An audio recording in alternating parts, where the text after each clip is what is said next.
Howdy folks, it's Mr. Hess back with another geometry lesson. Today's lesson is lesson 2.4 and it's titled Writing Proofs About Angles. Before I get into the meat of the lesson, I want to do some quick reminders. These are things that I should have already covered before, and if I haven't, well, then I'm covering them here for the first time. But I know this first one we've covered before. It's the angle addition postulate. Since this section is all about angles and stuff, and we're going to be doing different proofs that involve angles, then this is something that's going to come in useful, comes in handy. And it's a very simple idea. As you can see in my picture that I've drawn here, there's an overall angle ABC, and it's being broken down into two smaller angles here by that ray in the middle. Okay, the two smaller angles then, this is really common sense. It's a postulate after all, and postulates are some of the simplest ideas, but the hardest to prove. But it breaks down then into these two smaller angles that obviously in this picture are going to add together to give you the total. So they're just saying in this picture that this angle ABD here, when added to the one right beside it, DBC, will equal the total, ABC. Okay, you're going to do problems on your homework that might be as simple as this. It might be just putting a 26 degrees here, and then they might tell you, for example, that the overall angle ABC is, let's say, 98 degrees. So all the way from there to there is going to be 98. And then they might go, okay, well, find that last part right there. We'll call it X. Okay, so X is the ABD part, so that is an X there. 26 is the DBC part. And ABC, the total, is 98. So it uses the angle addition postulate, but to solve it, of course, we're going to have to do some subtraction here. We're going to have to subtract the 26 from both sides, and then as you can see, that leaves you with an X value of 72. So there's the missing angle. Angle ABD is 72 degrees. Okay, it can be something as simple as that. The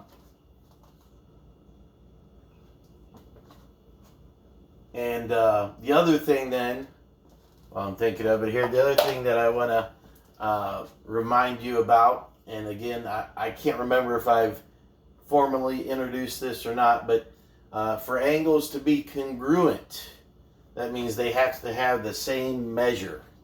So I've got an example down here then. I've got an angle ABC that measures 53 degrees.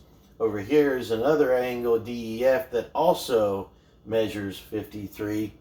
So because they have the same measure, we can say that they are congruent.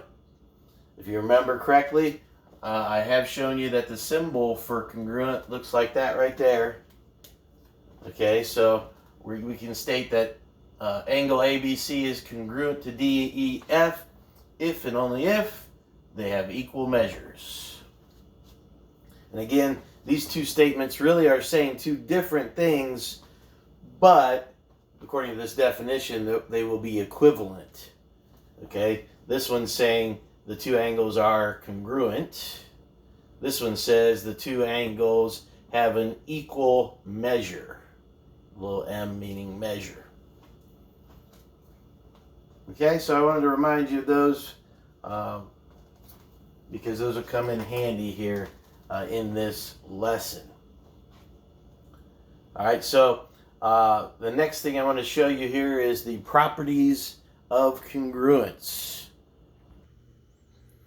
Here are those properties of congruence. It's the same big three that I just covered in our previous lesson when we were talking about segments. There is, again, a reflexive property for angle congruence. There's a symmetric property for angle congruence and a transitive. Okay, and again, these are the same three properties. Not a whole lot has changed, except for instead of talking about properties of equality, these have the congruent symbol in between there. Okay, so that's the only change. Normally when we use the properties of equality, it would have said measure of angle A equals measure of angle A. Okay, but we're just changing it to a congruent sign. So really, no big stretch here. Nothing that is really a big new idea. You can still see like symmetric means you could put it forwards or backwards. So if A equals B, then B is, I should say congruent, not equal, but congruent. So if A is congruent to B, then B is congruent to A.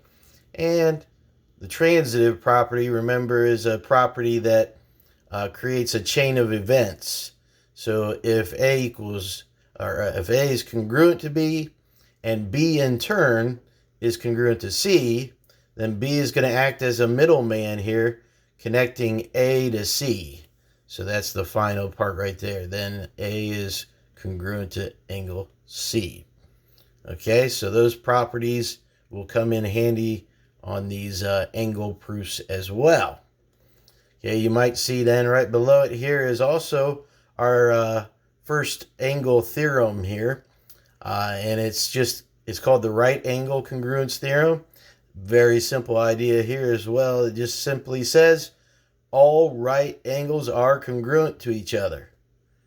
Okay, we know that's true because, well, even though I might not have given you a definition yet, well, actually I did. I remember when we classified angles, right angle was one of them. So by definition, its measure is 90 degrees. So if all right angles are 90 degrees, then all right angles are equal to each other. So they must be congruent. Okay, we're going to complete this proof down below here as well for this one. In fact, well, let's just go ahead and do it right now. But then I also want to introduce to you a helpful thing that I have. I call it my proofs checklist. And it's some helpful hints to help you when you're working with proofs. Okay, but let's go ahead and fill this one in then, and then I'll explain those helpful hints. Okay, but we were given that angles A and B in this picture here are right angles, and we're trying to prove, like the theorem says, that those right angles will be congruent. Okay, so under the given, we just copy from right up here. A and B are right angles. The next step is here for you already. The next thing they did was use that definition I just mentioned, that the definition of a right angle is that it measures 90 degrees.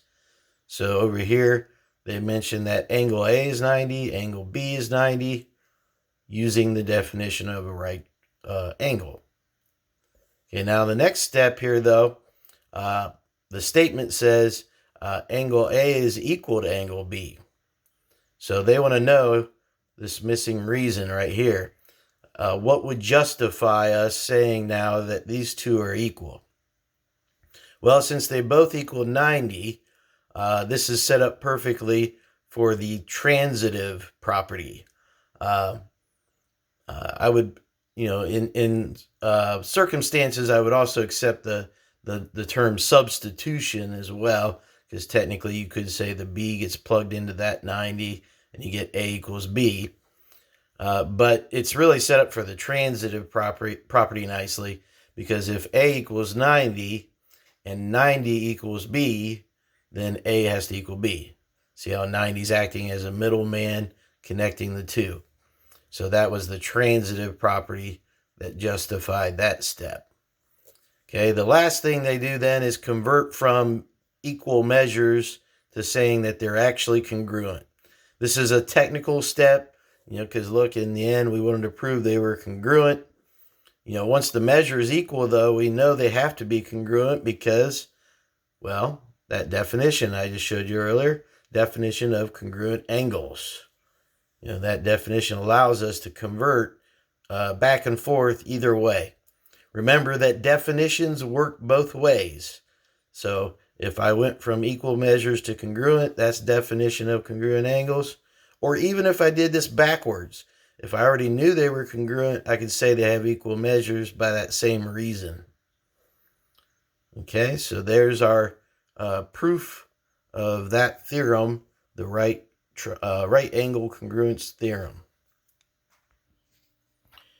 All right, on your screen now you will see what I call my proof checklist.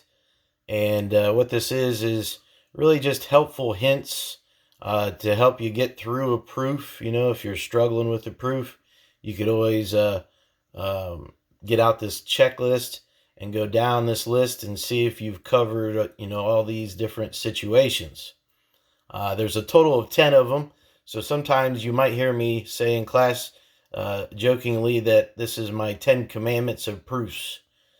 So that's just another way I like to word the title of this.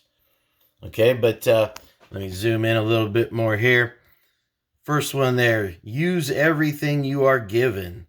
Okay, you will not be given useless information in a proof. Okay, so like for example, back over here again, the given right here, there was one given. Sometimes you'll see a comma and they'll give you more than one thing. Okay, so if you see multiple things listed, every one of them is important in the proof and you're going to make use of them all. Okay, they wouldn't try to throw you off by just giving you some useless information. Okay, the second one here. Don't use the theorem you're trying to prove as a reason in your proof. You would be surprised how many people do this. Again, going back to this example, this was a proof right here of the right angle congruence theorem. So that means in this proof, you should never use as a reason the actual theorem you're trying to prove. Okay, you wouldn't put the right angle congruence theorem as a reason here, because I mean that'd be like saying if you wanted to justify why the sky was blue, you'd say, well, the sky is blue because the sky is blue. You can't do that. That gets you nowhere. That's not logical reasoning. So you can't say that the right angle congruence theorem is true because of the right angle congruence theorem. That'd be silly. But you'd be surprised how many people, though, as they're doing a proof, they see that might be a shortcut that they can get to the end of the proof, and they get all excited and they put it as a reason, and they don't realize, hey, that was what they were trying to prove in the first place. So they couldn't list it as a reason. So that'd be your only reason off limits when you're doing a proof. The only reason off limits is the theorem you're trying to prove. You cannot use it in the proof. The next one there says redraw the figures and mark any known congruent parts on your drawing. Okay, what do I mean by that? Okay, well, let's say that you're doing a proof and you've got a picture. You've got something like this. We'll call this A, B, C, D, and E here.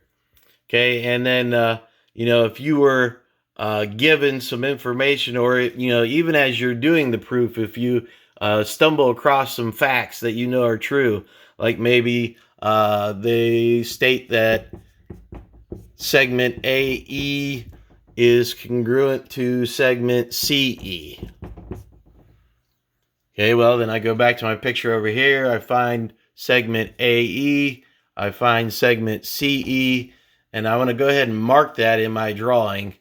Okay, it'll really come in handy when we get in a geometry class here, when we get to the point where we're proving triangles congruent, for example. And in order to do that, we need to mark a lot of different parts congruent. In fact, we'll learn shortcuts that have 3 parts for each shortcut. So if you mark up your drawing, it'll help you see the problem a lot better. Okay. In other words, too, I like to say that this one about redrawing the figure and marking the parts that are congruent. I like to say that's just a fancy way of saying don't be lazy.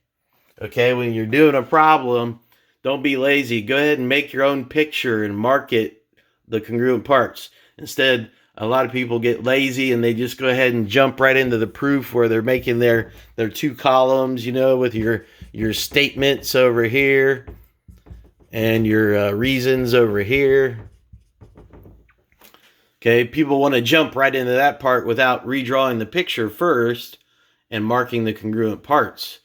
Okay, believe it or not, that is helpful. All right, that gets us up to the fourth one here.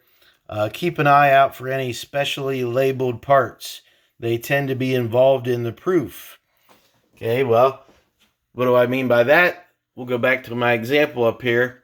And suppose in the picture of this, you know, if this picture was in your textbook already, that they had put a 1 and a 2 right here. Okay, now, doesn't that, out of all the angles, you know, out of all the angles in these two triangles, those are the only two that they numbered. You know, doesn't that draw your attention to those two angles? Okay, so don't overlook that. That's a hint in itself, you might say. If they only label those two, chances are you're going to use those two in your proof. And we're going to learn today that these two pictured here, 1 and 2, are what we call vertical angles, and they're going to be congruent to each other.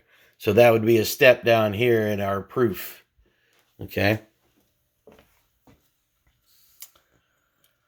That gets us up to number 5.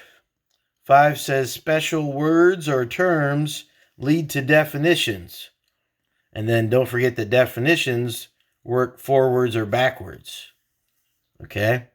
So any special words or terms they might use. Okay, so what I'm talking about here is like on a problem, you know, let's say that we had in our given, it mentioned that a couple of angles were supplementary. Okay, it wouldn't pertain to this picture and, you know, on this one, but, you know, here, let me erase that one, and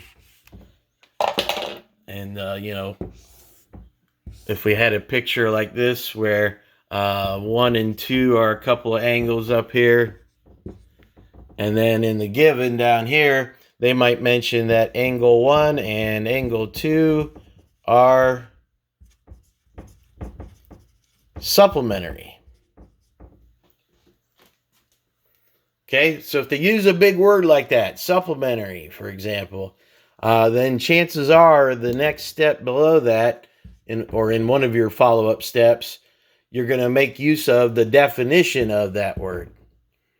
Okay, so sorry. Getting a little ahead of myself there. Step 1 would have been given, right? So you were given that they were supplementary. And if you see a big word like that, like I said, chances are you're going to do a follow-up step here somewhere that's going to use the definition of that. And we covered supplementary, if you remember right, already in a previous lesson. To be supplementary means that they're going to add up to a certain amount. So in my step 2, I can then move on and say, well, if they're supplementary, then they add up to, do you remember? Yeah, 180. Okay, so that's the definition then of supplementary. Okay, other words that you might look out for, midpoint. They mention something's a midpoint. By definition, that splits it up into 2 equal halves. They might use the term perpendicular. If you know anything about perpendicular, that means that they're going to intersect to form a right angle. They might use a term bisector of any kind, whether it be an angle bisector or segment bisector. To bisect means to cut into 2 equal halves. So those are all words that you would probably follow up with a definition for a reason in a follow-up step. All right, that gets us up to number 6. I just mentioned these two terms, in fact, midpoints and bisectors. Okay, I wanted to mention them in particular here in one of my checklist things because these two, midpoints and bisectors, are always going to lead to 2 equal halves. After all, if I had a segment AB like this, and if I told you M is the midpoint, well then, by definition, if that's a midpoint, it's going to split this into two equal halves. So I know those two halves would be the same. Okay. It works with bisectors as well. Technically, if I ran something through here, that would be a bisector now. It's cutting it in half. And you could even have a bisector of an angle. Like if you look at in this picture, angle 2, if I were to run a ray like this and tell you that that's the bisector of angle 2, then I know now that this half and that half, the two halves, have to be the same. Okay, so watch out for those terms when they use midpoints and bisectors. Okay, number 7. 7 says parallel lines lead to congruent angles. And often it's congruent alternate interior angles. That'll make sense here later on when I cover this stuff. We'll have a module that'll be just about parallel lines and transversals that cross them and how they create all kinds of angle relationships. But anytime then you see that you're given maybe some parallel lines, then I want you thinking right away that that's going to lead to congruent angles. Okay, I'll show you a quick example up here. I gotta erase this, sorry. So I got some room, but here's a quick example then. If this and this are parallel. Okay, and then if these parallel lines are cut by a transversal, so that's just another line that's cutting through that. Okay, now notice it makes all kinds of angles. We got it 1, 2, 3, 4 there. You got another 5, 6, 7, 8. Another 4 down there. Okay, and then when we get into this chapter, you're going to learn that if those lines are parallel, we're going to have all kinds of congruent angles in this picture. But one of the ones that occurs a lot, really, one of the more common ones, is what they mentioned, alternate interior angles. It'd be like angle 4 and 6 in this picture. Those are what we would call alternating, and they're on the interior in between these lines. So those are alternate interior angles. They would match. If the line, assuming the lines are parallel. Again, that's the key here. Of course, there's another pair, 3 and 5 are also matching angles. And there's more than that, and we'll get into that in that chapter. But I just want you thinking right away, when they mention parallel lines, and if you notice that they're cut by a transversal, then I want you looking and focusing on the angles. Okay, those angles are going to be congruent.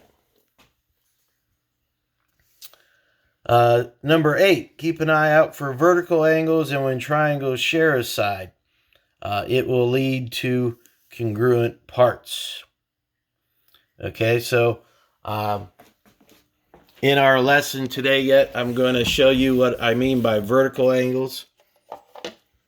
Okay, and like earlier I had a picture of a couple of triangles that look like this, and then that 1 and 2 there, those are vertical angles.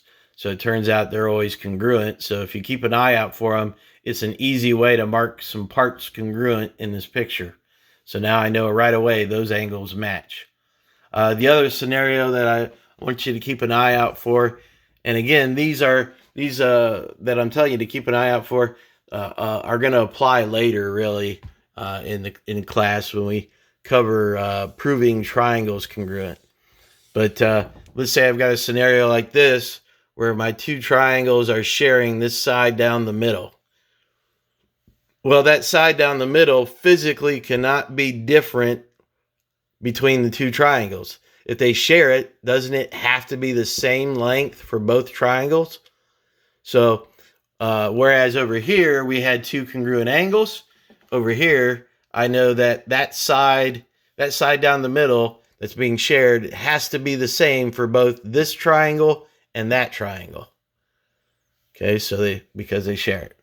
Believe it or not, that'll be an easy step in a proof, and it would look like this. If this was AB, you would actually then make a statement like this. You would say that AB is congruent to itself. AB is congruent to AB. And the reason I'm stating it like this is because I'm trying to also emphasize that AB is a side on the triangle on the left, and it's a side on the triangle on the right. So I'm going to point out that it has to match. And the reason in a proof on this, on this side where you put your reasons, you would say is the reflexive property. That's where that finally comes into play. That one that says that anything is equal to itself. All right, that gets us up to number 9. Now, number 9 is not going to make any sense till later. Later on, we'll talk about what CPCTC means, and we'll talk about these shortcuts that you use to prove triangles congruent, called SSS, SAS, ASA, AAS, or HL. So you might want to just put number 9 on the back burner for right now. It will not apply yet because you won't understand what that stuff means till later. But I do want to emphasize you can't use CPCTC until you first prove the triangles congruent. All right, on number 10, if all else fails, try working backwards. Okay? I like to say that when you're doing proofs, since they have a given and a prove statement, given and a prove statement, oops, not prover. Okay, think of this as your starting point, right? You're going to start with what you're given, and then you work down the different steps on a proof, and eventually this is going to be your finish line. Is the prove statement. Okay, so if you remember, like when you were a little kid, you did mazes that had a start point, and then maybe down here they had a finish point. Okay, and do you remember doing this as a kid, where you might have started to go through a maze? You're going through this puzzle, the maze, and then if you got stuck all of a sudden, did you ever do one of these numbers where you went down to the finish line and then you worked your way back and eventually met in the middle? Okay, that same concept can be done on a proof. After all, whatever you're given is going to be the first step, and whatever is listed here as the prove will be the last step down at the very bottom. So sometimes, not always, but sometimes you might be able to backtrack a little bit, a step or two, and figure out what might have came right before that prove statement, just based on the way the prove statement's written. There might be certain hints on what a previous step might have said. Okay, so it's a little trick that it's a last resort, though. I said if all else fails, work backwards, but it is a trick that can bridge the gap, you might say, and find some of those middle steps for you. Okay, so that's our proof checklist. That I'm going to post this on the stream on our Google Classroom so that you'll have a quick reference and you'll be able to look it up on there anytime you might need it. All right, now you'll see pictured here is another theorem that we're going to cover in this lesson. It's called the congruent supplements theorem. Okay, and if you read through this, the way it's worded, sometimes it can be a little confusing. It says, if two angles are supplements of the same angle or congruent angles, then the two angles are congruent. Now, when you read through this one, it might be helpful to leave out the or part. This or congruent angles is just covering a special case. But if you read through it without the or part, I think it's a little easier to understand. It says, if two angles are supplements of the same angle, then the two angles are congruent. Okay, so if you look at our picture here, what they're trying to say then is this. See angle 1 and 2 here? Okay, if I knew that those two were supplementary, which you should recall from our previous lesson means they should add up to 180. Okay, so if 1 and 2 are supplementary, and then if I reuse angle 2 and say that 2 and 3 are also supplementary, okay, that's what they stated. See right here, 1 and 2 are supplementary, and 2 and 3 are supplementary. And they have angle 2 in common, see? So 1 and 2 supplementary, 3 and 2. Then if they have the angle 2 in common, and if they have the fact that they add up to 180 in common, then angle 1 and angle 3 have to match. They have to be congruent. Okay, that's what they're saying in this theorem. Okay, there's actually a proof of it down below here as well. And in our proof of it down here, they asked some questions about the missing parts here. We got some blanks to fill in here. So, of course, the given was that 1 and 2 is supplementary. 2 and 3 is supplementary as well. So there's our given. Now in step 2, they want to know what's the reason here. What justifies the fact that over here I could say 1 plus 2 equals 180 and 2 plus 3 also equals 180. And we can actually at this point utilize our proof checklist because one of our things on here was, let me find it back. Right there it is, number 5. Special words or terms lead to those definitions of those words. So that's what they did here. They used the special words supplementary. And if you know your definition of supplementary, it's that they add up to 180. And that's what they stated in step 2. So your reason right here would be definition of supplementary. Okay, then on step 3. On step 3, now they say 1 plus 2 equals 2 plus 3 of your angles. You might notice that 1 plus 2 also occurred up here. 2 plus 3 also occurred up here.